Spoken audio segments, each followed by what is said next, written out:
जय श्री राम।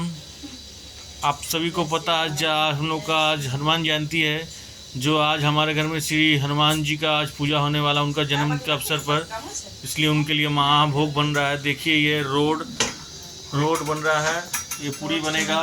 रोड चूरमा उनका मेन प्रसाद है, जिसको महाप्रसाद बोलते हैं हम लोग। उनका प्रसाद तैयारी हो रहा है,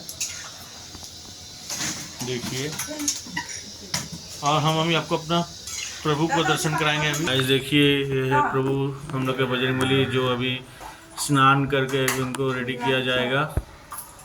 देखिए अभी वो पूरा, ये हमारे पंडित जी हैं, जो हमारे अंकल जी लगते हैं।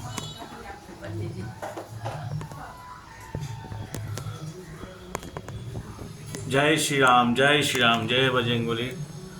अब हम उनके ध्वजा को आपको दिखाएंगे। जय श्री राम।